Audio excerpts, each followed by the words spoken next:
अचानक से खबर आती है कि असीम मुनीर टर्की पहुंच जाते हैं। वहां उनको रेड कारपेट वेलकम दिया जाता है। तुर्की और पाकिस्तान के बीच डिफेंस सहयोग पर चर्चा की उम्मीद जताई जा रही है। फील्ड मार्शल आसिम मुनीर का तुर्की दौरा कई सवाल खड़े कर रहा है। वो भारत के परिप्रेक्ष्य में भी ये एक मैं समझता हूँ खतरे की घंटी है। वे खलीफा बनना चाहते हैं। पाकिस्तान पहले से उनका करीबी रक्षा साझेदार है।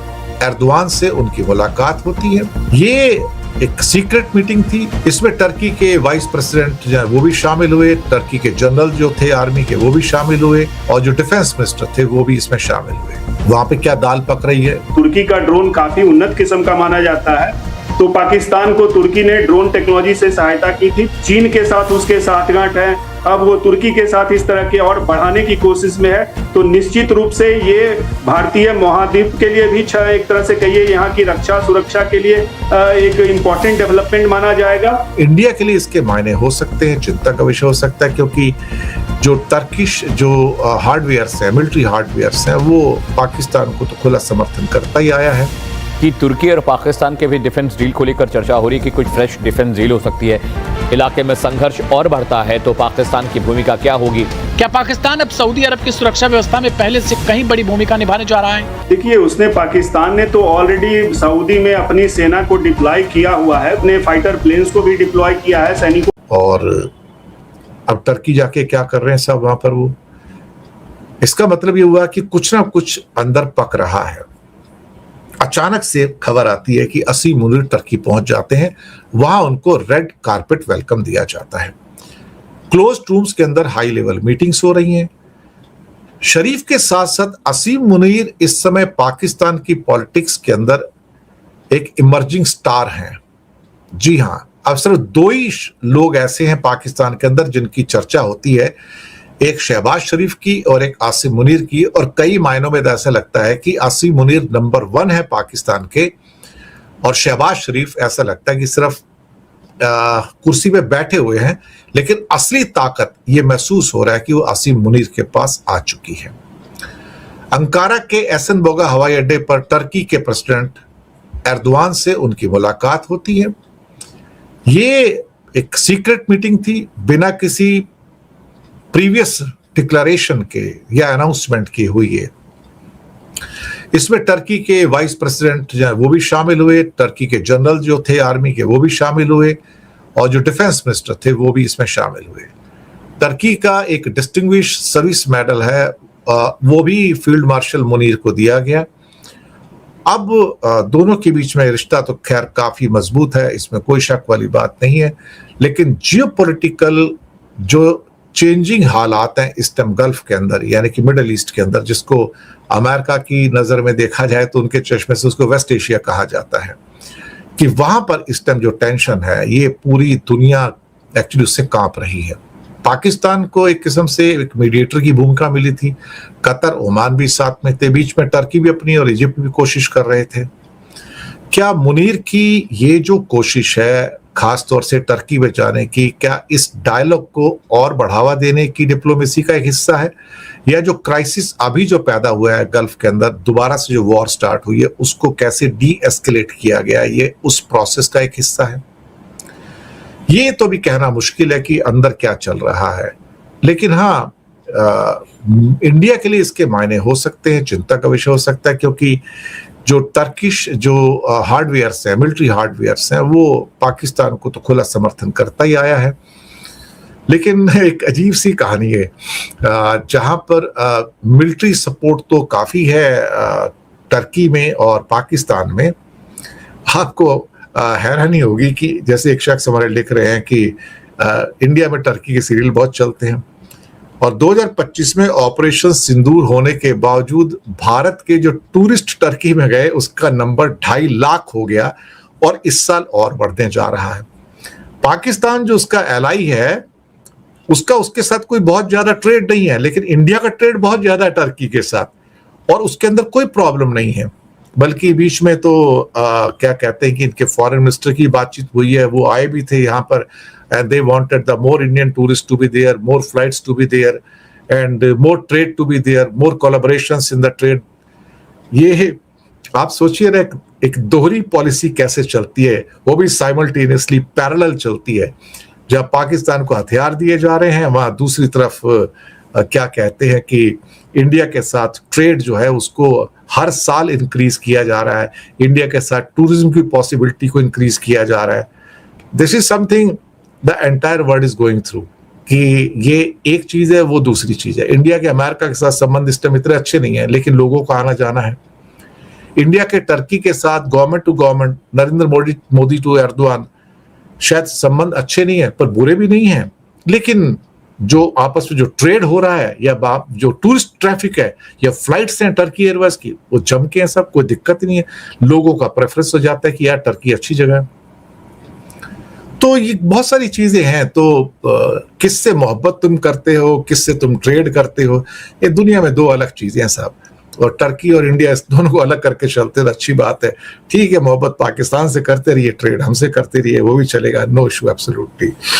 तुर्की के दौरे पर आसिम मुनीर साहब पहुंचे हैं। जी इस वक्त की बड़ी खबर बता दें, पाकिस्तानी सेना प्रमुख आसिम मुनीर तुर्की के दौरे पर गए हैं 2 दिन के लिए, और आसिम मुनीर के दौरे से मिडिल ईस्ट में अब हलचल बढ़ गई है। तुर्की और पाकिस्तान के बीच डिफेंस सहयोग पर चर्चा की उम्मीद जताई जा रही है।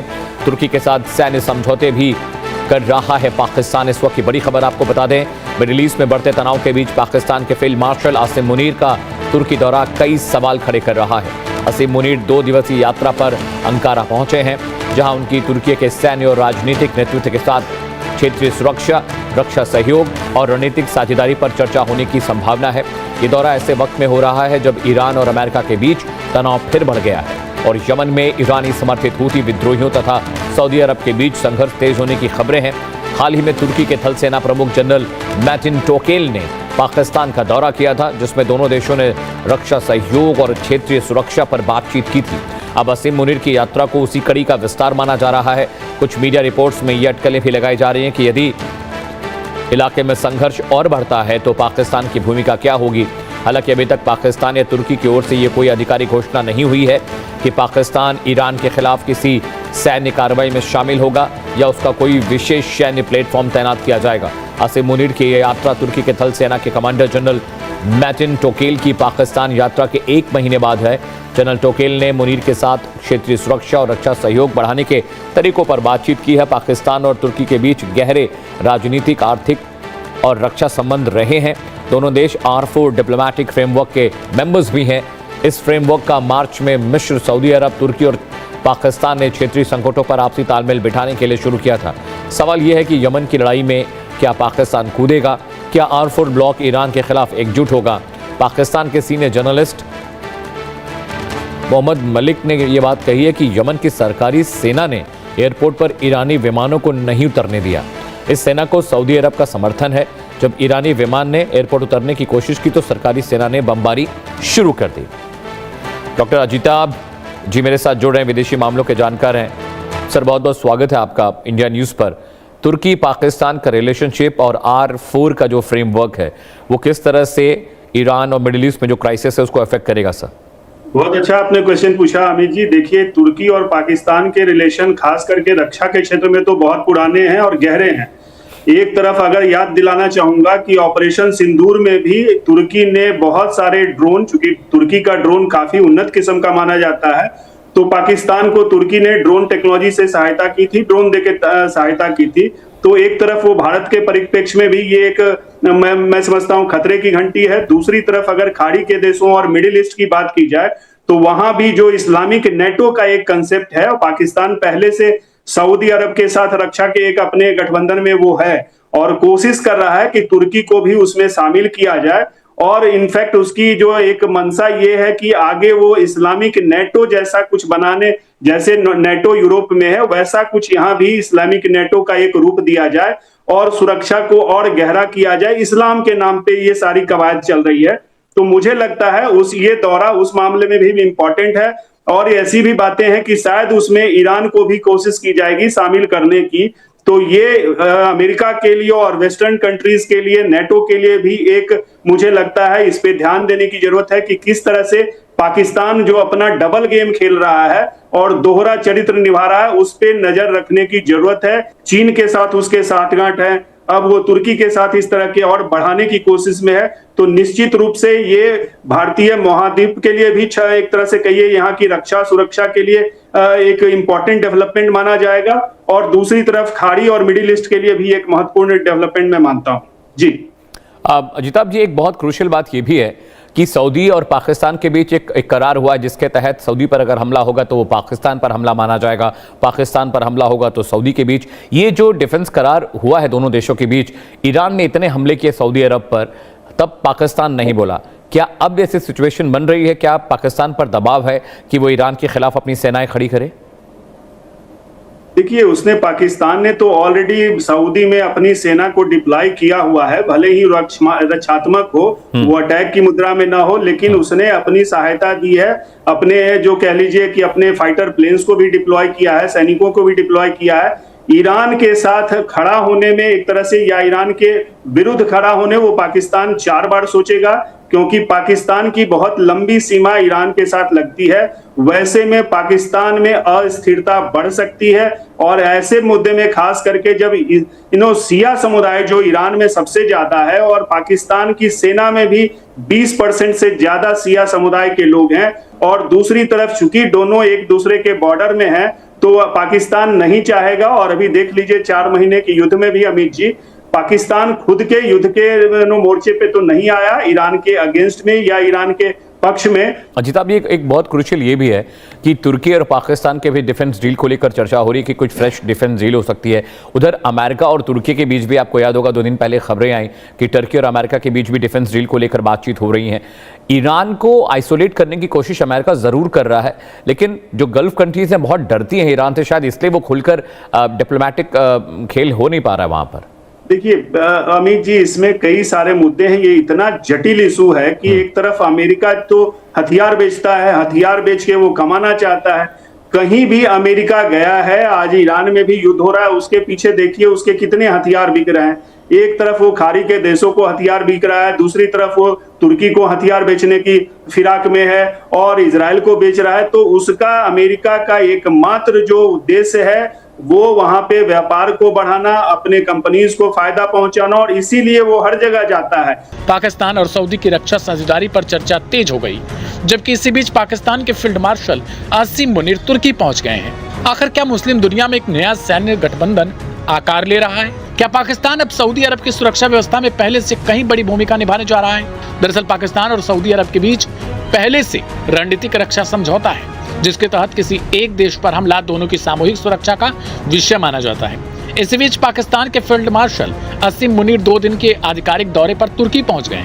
इस दौरे को बेहद लो प्रोफाइल रखा गया, लेकिन सुरक्षा सूत्रों के मुताबिक आसिम मुनीर तुर्की की सैन्य और राजनीतिक नेतृत्व के साथ कई अहम रणनीतिक बैठकों में हिस्सा लेंगे। मुनीर के तुर्की राष्ट्रपति एर्दोगान के साथ एक तस्वीर भी खूब वायरल हो रही है। पिछले कुछ महीनों में तुर्की और पाकिस्तान के बीच ड्रोन, युद्धपोत, मिसाइल तकनीकी और रक्षा उत्पादन को लेकर सहयोग लगातार बढ़ा। पिछले महीने तुर्की के जमीनी सेना प्रमुख भी पाकिस्तान गए, और अब आसिम मुनीर का यह दौरा उसी बढ़ती सैन्य साझेदारी की अगली कड़ी मानी जा रही है। सबसे बड़ा सवाल यही कि आखिर तुर्की इस पूरे समीकरण में क्या चाहता है?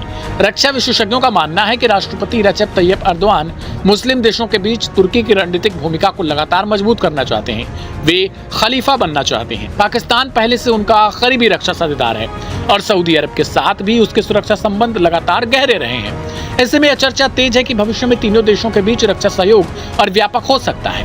हालांकि इसकी राह आसान नहीं। मुस्लिम देशों के अपने अपने क्षेत्रीय विवाद, अलग अलग रणनीतिक हित और आपसी मतभेद किसी भी नाटो जैसी सामूहिक सुरक्षा व्यवस्था के सामने बड़ी चुनौती है। यमन में फिर भड़की जंग, सऊदी अरब पर हूती हमले, अमेरिका का खुला समर्थन, पाकिस्तान सऊदी रक्षा समझौता, और उसी बीच तुर्की में आसिम मुनीर की हाई लेवल बैठकी, इन सभी घटनाओं ने मिडिल ईस्ट की नई भू राजनीतिक तस्वीर बनानी शुरू की है। अब बड़ा सवाल यही, क्या यह सिर्फ बढ़ता रक्षा सहयोग है, या फिर मुस्लिम दुनिया में एक नए सामरिक गठबंधन की नींव रखी जा रही है? आने वाले दिनों में इन बैठकों और युद्ध के मैदान से आने वाले घटनाक्रम इस सवाल का जवाब तय करेंगे।